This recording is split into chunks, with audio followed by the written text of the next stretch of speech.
আসসালামু আলাইকুম। আজ আমরা দেখব কিভাবে বানাতে হয় ডিম পরোটা। তো চলুন দেখা যাক। তার আগে অবশ্যই লাইক করবেন। প্রথমে আমরা একটি বাটিতে নিয়ে নিচ্ছি ডিম, তারপরে এর ভিতরে দিচ্ছি লবণ। এবার এই দুটো উপকরণ একটু ভালোভাবে মিশিয়ে নেব। এবার এর ভিতরে পরিমাণ মতো পানি দিতে হবে। এবার আমরা দেব ময়দা।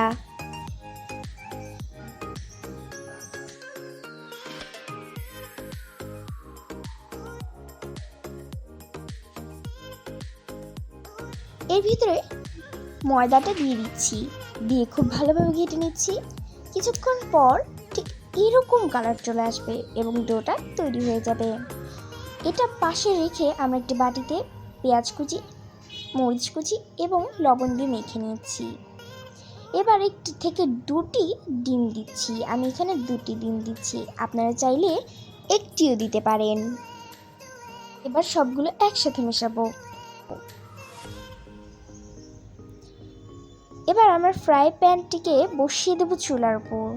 তার ভিতরে সেই ডোটা দিয়ে দেব,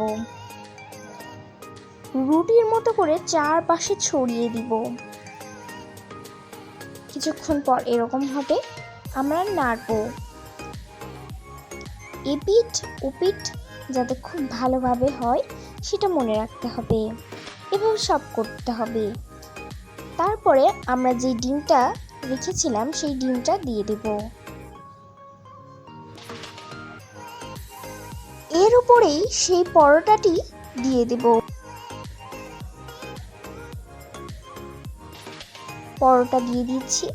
এবার আমরা সেটাকে খুব ভালোভাবে নাড়বো।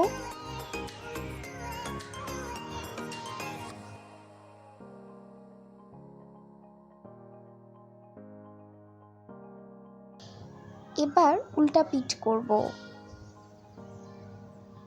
যখন হয়ে যাবে তখন আমরা এই দিকে একটু ভাঁজ করব। এরপর ওই পাশেও ঠিক এইভাবেই ভাঁজ করে দেব। তারপরে আমরা এটাকে মাঝখানে কেটে নেব।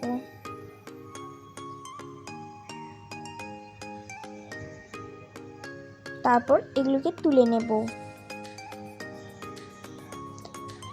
এই তো তৈরি হয়ে গেল আজকের রেসিপি ডিম পরোটা। ভিডিওটি কেমন লাগলো অবশ্যই কমেন্ট করবেন। ধন্যবাদ।